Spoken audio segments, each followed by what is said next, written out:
Hello दोस्तों, मैं देवकिशन आपका प्रतियोगी परीक्षा के ऑनलाइन क्लासेस और यूट्यूब चैनल ऑलवेज टॉप पर हार्दिक स्वागत करता हूं, जिसका मुख्य उद्देश्य बच्चों आपको सफलताओं के ऊंचे पायदान पर पहुंचाना ही हमारा मकसद रहेगा। दोस्तों, पहले अपने जो टॉपिक चल रहा था अपने संधि का, तो स्वर संधि और व्यंजन संधि चल रही थी। अपने स्वर संधि टॉपिक कंप्लीट हो गया था और पार्ट 1 अपने व्यंजन संधि में भी हमने कुछ टॉपिक किए थे, कुछ नियम पढ़े थे, लेकिन कई साथी हो सकता है पीछे रह गए हों या देख नहीं पाए, तो उनके लिए अपने एक बार रिवीजन कर देते हैं कि व्यंजन संधि में क्या होता है। तो आज अपना टॉपिक शुरू करते हैं व्यंजन संधि। व्यंजन संधि जैसे नाम से ही पता चलता है कि व्यंजन ही होंगे, जैसे हमने पहले वीडियो में बताया है, इसलिए हम संक्षेप में ही इसको यहाँ करेंगे कि व्यंजन संधि व्यंजन वर्ण के बाद में, किसी भी व्यंजन वर्ण के बाद में या तो क्या है दोस्तों, स्वर आए या फिर व्यंजन, उन दोनों के मिलने से जो परिवर्तन या विकार होगा उसे व्यंजन संधि कहेंगे।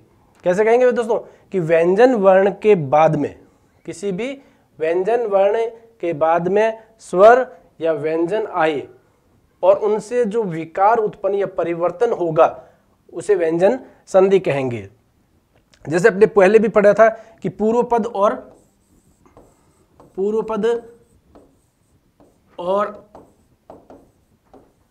परपद। पूर्व पद का अंतिम वर्ण और परपद का प्रथम वर्ण, इन दोनों के मिलने से जो विकार या परिवर्तन आएगा वही अपने संधि कहलाएगा। तो व्यंजन संधि में हमने पढ़ लिया कि व्यंजन में व्यंजन कुछ होने जरूरी है दोस्तों। तो व्यंजन के बाद में अपने आगे चल रहे हैं कि व्यंजन कौन कौन से होते हैं। व्यंजन की हमने सारणी भी पहले पढ़ी थी। वर्णों को स्पर्श व्यंजन कहते हैं इनको, जिनको अपने वर्ग में बांट लिया। कितने वर्गों में? 5 वर्गों में। क, च, ट, त, प वर्ग, और प्रत्येक के 5-5 वर्ण हो गए। तो पहला वर्ण, दूसरा वर्ण, तीसरा वर्ण, चौथा वर्ण और 5वां वर्ण, ये हमने पहले वाले वीडियो में हमने देख लिया था दोस्तों। इसके बाद अंतस्थ व्यंजन य, र, ल, व, और ऊष्म व्यंजन श, श और स और ह। तो इनका अपने आगे नियमों में पढ़ते रहेंगे, इसलिए स्पीड से कर रहे हैं कि हमने इनको विस्तार से पहले वीडियो में हमने इसको कर लिया था। तो पहले वर्ण का तीसरे में परिवर्तन, किसका दोस्तों? कि वर्ग के पहले वर्ण का तीसरे में परिवर्तन। ये परिभाषा आपने खूब किताबों में पढ़ी है। तो हम अपने इससे अपने ही फॉर्मूले के द्वारा कर रहे हैं कि पहला वर्ण कौन सा?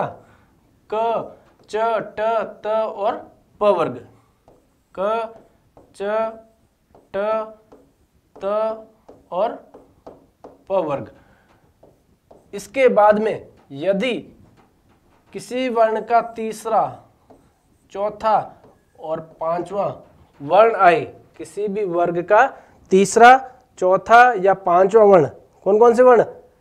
तीसरा, चौथा या 5वां वर्ण आए, तो वह अपने ही वर्ग के तीसरे में बदल जाएगा। जैसे हमने किया था, क का घ बदल जाएगा, च का क्या हो जाएगा दोस्तों? झ में, ट का ड में, त का द में और प का ब में, है ना दोस्तों।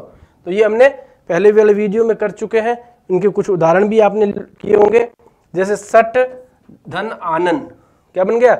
ट का और उसके बाद आया अपने आ, स्वर आ गया। स्वर और ट और आ के मिलने से जो परिवर्तन बनेगा, ट का तीसरा वर्ण ड़, है ना। तो ड़ में आ वर्ण मिला, बन गया अड़ा, है ना, सड़ा नन।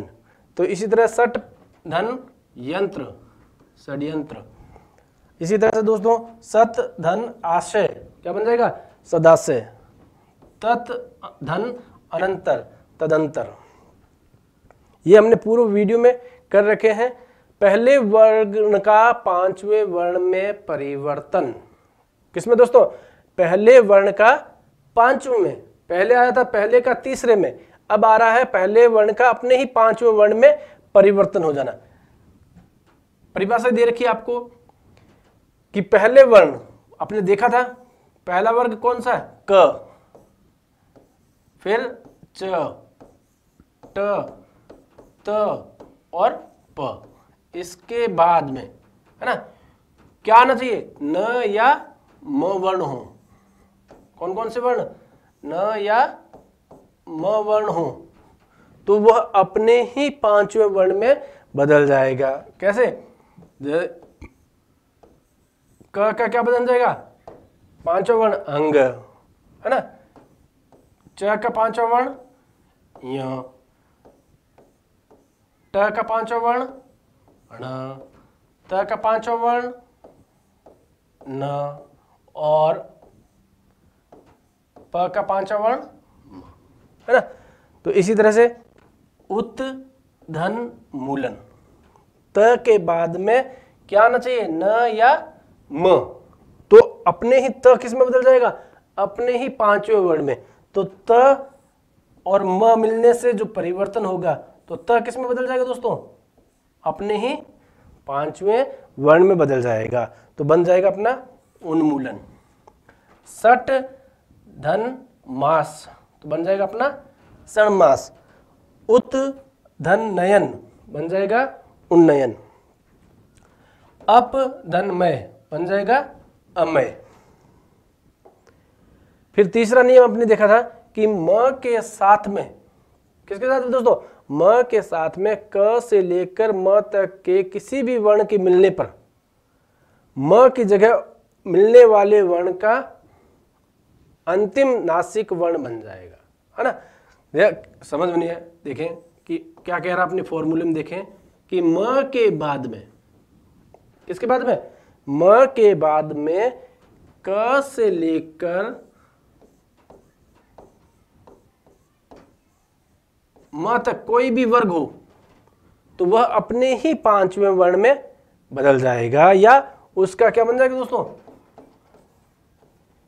पांचवा वर्ण या अनुनासिक।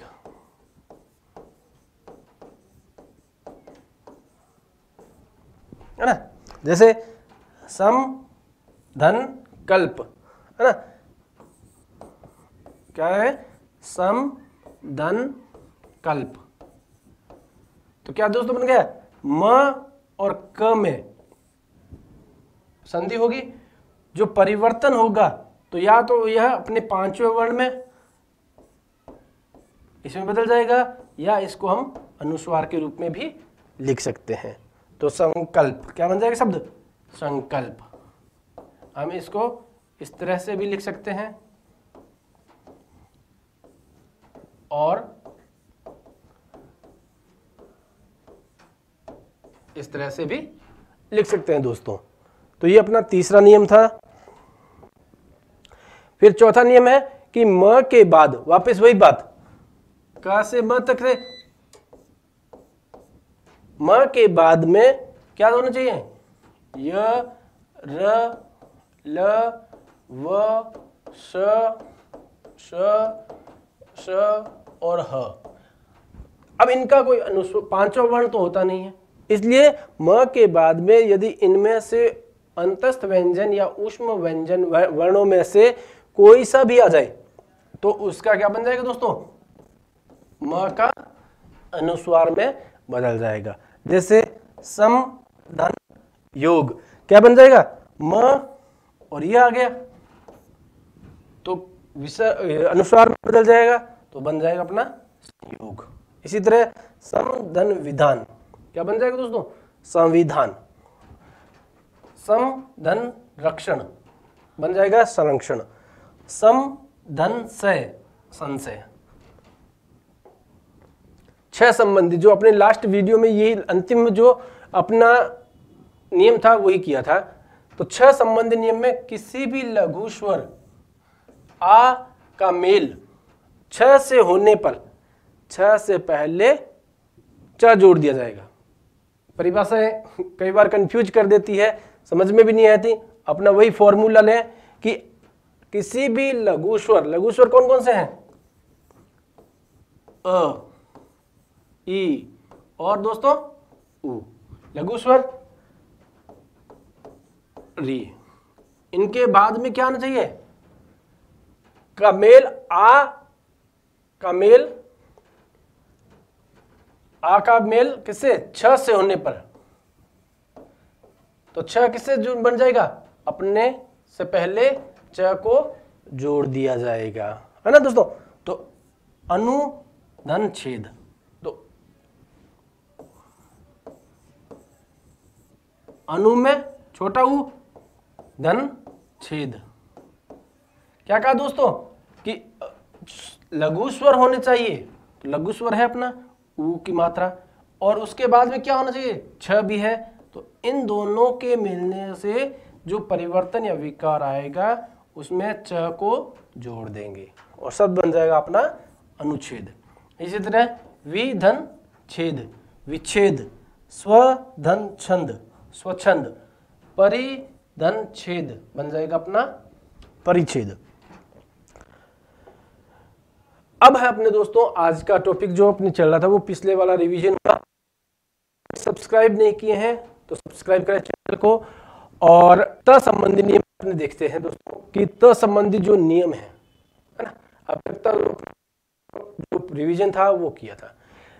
अब कुछ नियम आगे हैं कि त संबंधी नियमों में अपने नियम नंबर 6 है, त में कुछ अलग अलग नियम आएंगे। तो हमने इसको अलग अलग सुविधाओं के हिसाब से बांट दिया है दोस्तों कि आप लोग सरल तरीके से संधि कर सकें। हालांकि संधि का जो टॉपिक है आपके कंपटीशन में व्यंजन संधि का जो टॉपिक है वो सबसे कम पूछा जाता है। अब आप कहेंगे सबसे कम पूछा जाता है तो इतना पढ़ने की क्या जरूरत दोस्तों, है ना। तो ऐसा नहीं कि कम पूछा जाता है, कम पूछा जाने का मतलब ये है कि इसके सवाल आपके प्रश्न है जो कम आते हैं, लेकिन जो व्यंजन संधि है अपने बहुत काम की है। वो शब्द काम आएंगे अपने वर्तनी शुद्धि में, है ना दोस्तों, कि कई बार शब्द अपने पूछे जाते हैं वर्तनी शुद्धि के, है ना। तो वर्तनी शुद्धि के लिए ये जो व्यंजन संधि है बहुत ही महत्वपूर्ण होती है। तो अपने त के नियम के बारे में देखें कि त के बाद, किसके बाद दोस्तों? त के बाद में यदि क्या हो? च हो और छ हो, तो त का परिवर्तन किस में हो जाएगा दोस्तों? च में। परिभाषा आई नहीं समझ में? अपने वही फॉर्मूले से देखें कि क्या कहा है दोस्तों? त के बाद में क्या होना चाहिए? च हो या छ हो, तो त किस में परिवर्तित हो जाएगा? च में, है ना। और आगे और पीछे वाला है जैसे का जैसा रह जाएगा। देखिए एक बार उदाहरण में, जैसे अपने करते हैं उत धन चारण। अब दोस्तों क्या कहा आपने कि त के बाद में कोई भी च हो, है ना। तो त के बाद में क्या है दोस्तों? च। और त के बाद में च हो तो वह अपने ही वर्ग में या अपने ही एक आगे च में और परिवर्तन हो जाता है। तो त का बन जाएगा अपने च, और पीछे वाला जो शब्द है वो वैसा का वैसा ही जुड़ रहेगा, और आगे जो बचा हुआ है वो भी वैसे ही रह जाएगा। तो शब्द क्या बन जाएगा दोस्तों अपना? उच्चारण। क्या रह जाएगा दोस्तों? उच्चारण। आ गया समझे? कहने का तात्पर्य कि त के बाद में यदि च और छ हो, कौन कौन से वर्ण? त के बाद में वर्ण च या छ, तो त किस में बदल जाएगा? च में बदल जाएगा। इनके कुछ उदाहरण देखते हैं दोस्तों। देखें, उत धन चारण, ये हमने देख ही लिया था उच्चारण का। इसी तरह से उत धन चरित, है ना। तो त और च का परिवर्तन हुआ, मिलान हुआ, संधि हुई, किस में बदल जाएगा? च में। उससे पहले क्या है अपने? उ, और है जैसा का जैसा जो अंतिम वर्ग शब्द है वह आ जाएगा, तो शब्द बन जाएगा अपना उच्चरित, है ना। इसी तरह से सत धन चरित्र, तो सत और च का परिवर्तन हुआ च में, है ना, और शब्द बन गया सच्चरित्र। जगत धन छाया, ये कई बार वर्तनी शब्द में पूछ लिया जाता है दोस्तों। महत्वपूर्ण शब्द है कि जगत छाया को कैसे वर्तनी में लिखते हैं, शुद्ध अशुद्ध में, तो यहां पर अपनी व्यंजन संधि बहुत काम में आती है। तो त के बाद में हमने पढ़ा था क्या दोस्तों कि त के बाद में कौन कौन से वर्ण, च वर्ण या छ वर्ण, तो च का आगम हो जाएगा, है ना, कि च वर्ण नया शब्द जुड़ जाएगा, तो दोनों में परिवर्तन होगा, क्या नया शब्द आ जाएगा, च, है ना। तो जगत प्लस या जगत धन छाया शब्द बन जाएगा अपना जगत छाया। अब दूसरा नियम त संबंधी, है ना, त के बाद में यदि ज या झ आए, त के बाद में यदि झ या ज आए तो त का है जो किसमें परिवर्तन हो जाएगा, ज में। देखें अब अपने फॉर्मूले से ही, त के बाद में ज या झ, है ना, तो अपने ही वर्ग में एक ज नया जुड़ जाएगा। वही बात त के बाद में क्या था, च छ, तो कौन सा बना, च, पहला वर्ण ही, यहां पर भी कौन सा बन रहा है, पहला वर्ण ही बन रहा है दोबारा, है ना दोस्तों। तो त के बाद में ज या ज हो तो बन जाएगा अपना ज वर्ण। देखें सत धन जन, तो त और ज की संधि हुई, मिलान हुआ, मेल हुआ, तो बन जाएगा अपना अधूरा वर्ण, है ना दोस्तों। इसी तरह जगत धन जननी बन जाएगा जग जननी। ये महत्वपूर्ण शब्द है दोस्तों, कई बार अपने पूछ लेते हैं, है ना, परीक्षाओं में भी कई बार शब्द शुद्धि में पूछते हैं, वर्तनी शुद्धि में पूछ लेते हैं। तो यहां पर देखें उत धन ज्वल, तो त और ज में क्या बनेगी संधि, ज, है ना, उससे पहला जो वर्ण है, पहले का पहला ही वर्ण रह जाएगा और जो पीछे है वह पीछे ही रह जाएगा, बन जाएगा अपना शब्द उज्ज्वल, है ना दोस्तों। तो ये शब्द है जो आपको वर्तनी शुद्धि में कई परीक्षाओं में पूछा गया है, जो है मोस्ट इंपोर्टेंट वर्तनी शुद्धि के हिसाब से। तो दोनों ध्यान रखना, दोनों ज कैसे आएंगे, अधूरे ही ज आएंगे।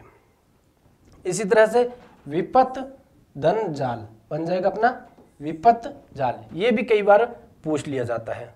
तो विपत जाल में कई बार आपको वर्तनी शुद्धि में इस तरह से भी दे दिया जाता है, तो ये वर्तनी शुद्धि की दृष्टि से एकदम वर्ण है जो गलत है। सही वर्ण अपना बनेगा विपत जाल, है ना, त का ज से संधि होने पर एक ज आगम बन जाएगा।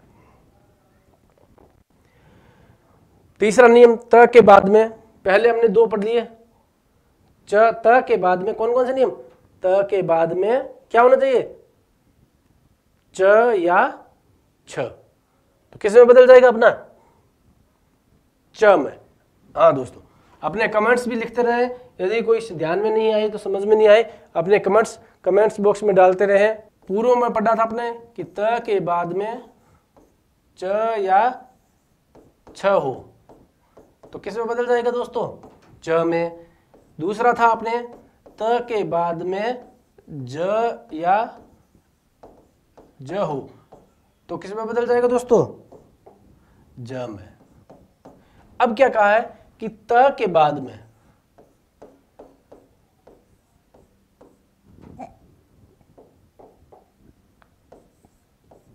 ट या ठ हो तो किस में बदल जाएगा, ट में, है ना। सब अपने अपने पहले में वर्ण में बदल रहे हैं, देखो ये विशेष पहचान भी हो जाएगी अपनी। तो एक ही वर्ण शब्द आता है लगभग, तत् धन टीका, सॉरी ये उल्टा लिख दिया, तत् धन टीका, त की संधि हुई ट के साथ, परिवर्तन हुआ, क्या शब्द बन जाएगा? ट। इससे पहले जो है वो रख दीजिए, उसके बाद में जो है वो रख दीजिए और अपने मैथ्स की तरह जोड़ कर दीजिए, है ना, कि जोड़ी तो करना, संधि के हिसाब का अर्थ है जोड़ करना। तो अब इन शब्दों को अपने मिला लीजिए, बन जाएगा शब्द तट्टिका।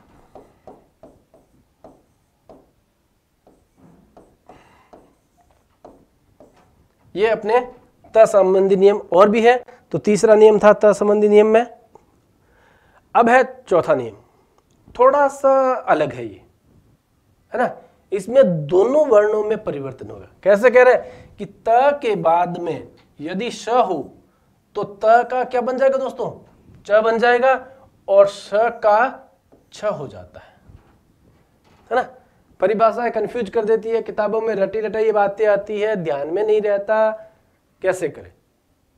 तो अपना वही फॉर्मूला काम में लेते हैं। देखें, थोड़ा सा ध्यान रखें अपने कि क्या कहा है, त के बाद में क्या होना चाहिए? श हो। तो त और श, तो ये दोनों अपने अपने अलग अलग में बदल जाएंगे। कैसे बदल जाएंगे? इन दोनों का संधि होगी, इन दोनों वर्णों की संधि होगी, लेकिन इस बार एक नहीं वर्ण बनकर दो अलग अलग वर्ण बनेंगे। क्या बनेंगे वर्ण? त का बन जाएगा च और स वर्ण का बन जाएगा अपने छ, है ना। अभी तक तो एक वर्ण बन रहा था दो वर्णों के मेल से, लेकिन इस बार दो वर्ण है, दो नए वर्ण बनेंगे और पहले वाले गायब हो जाएंगे। थोड़ा सा कठिन है। जैसे देखें, सत धन शास्त्र,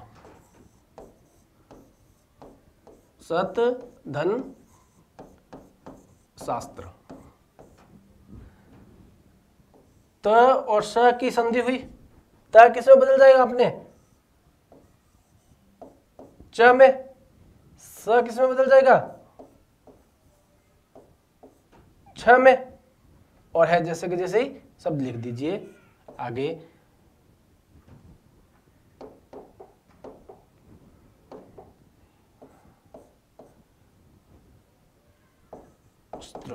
है ना, और पूर्व शब्द है जो वैसे का वैसा ही लिख दीजिए आगे। दोस्तों देखो कि त और स की संधि हुई, त कैसे बदल जाएगा?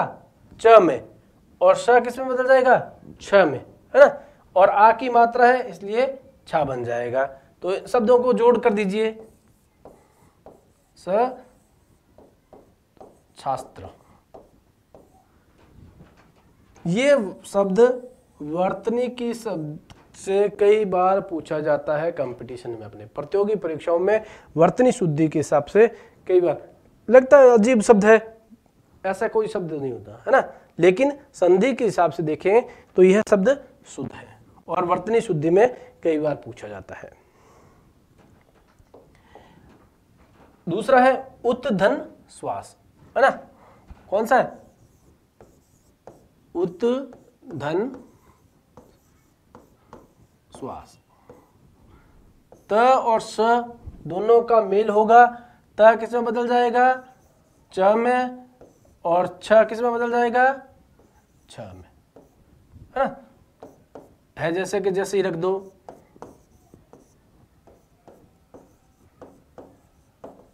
शब्दों को जोड़ दीजिए, है ना।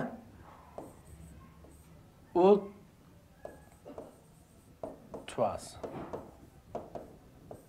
शब्द बन गए अपने। फिर नियम है त के बाद, सब त के नियम चल रहे हैं अपने।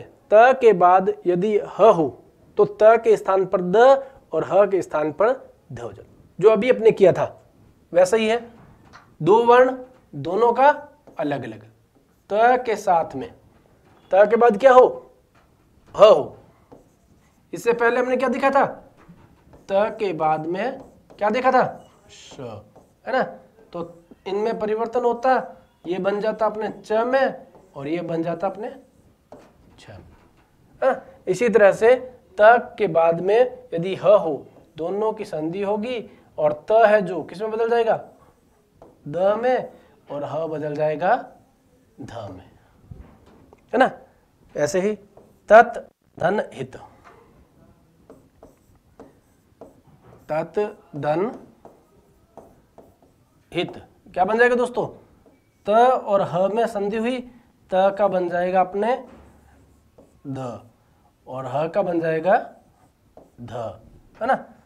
पहले जो वर्ण है वो रख दीजिए, जो बाद में है वो रख दीजिए और शब्दों की संधि कर दीजिए, है ना। तो सब बन जाएगा अपने तद्धित, है ना।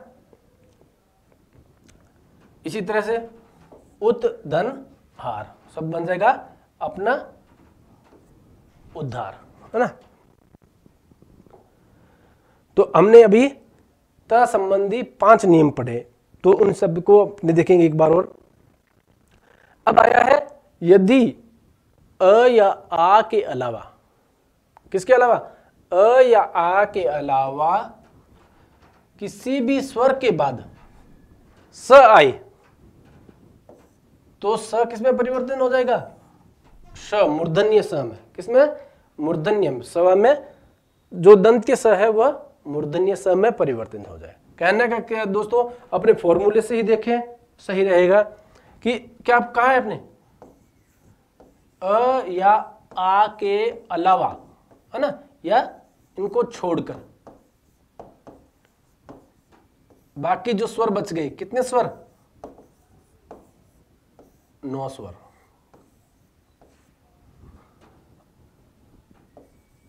ई हो सकता है, ऊ हो सकता है, ऊ हो सकता है, इस तरह से जो अपने 9 स्वर बच गए। इसके बाद में यदि कहां स आए, चाहे वह बीच में हो या कहीं भी हो, है ना, तो इस स के स्थान पर क्या बन जाएगा, मूर्धन्य स, है ना। इन दोनों की संधि हुई और क्या बन जाएगा, नया वर्ण मूर्धन्य स। देखें, ई वर्ण है, ई और स, ई और स में संधि हुई, क्या बन जाएगा, स। कौन सी मात्रा है, एक ही, और पहले वाला है जैसे का जैसा रह जाएगा, अभिषेक।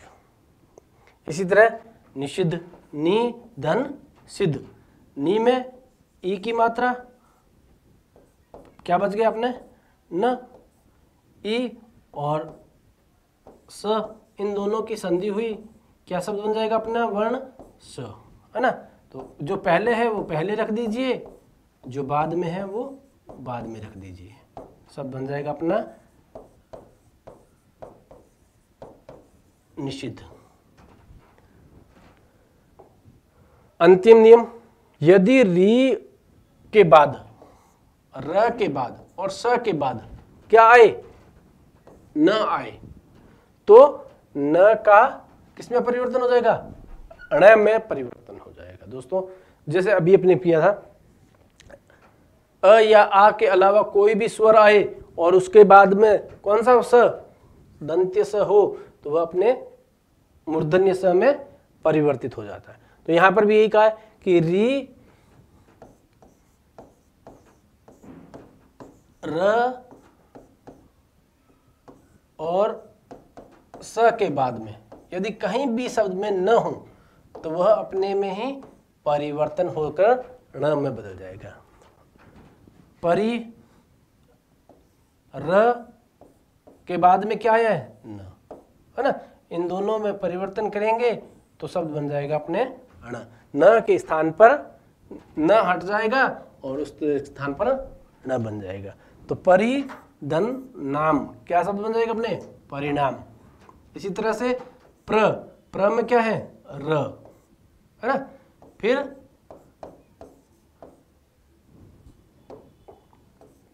नाम, तो र के बाद में क्या गया, न, तो इन दोनों में परिवर्तन होकर बन जाएगा णा, तो शब्द बन जाएगा प्रणाम। तो ये दोस्तों अपने हो गई व्यंजन संधि।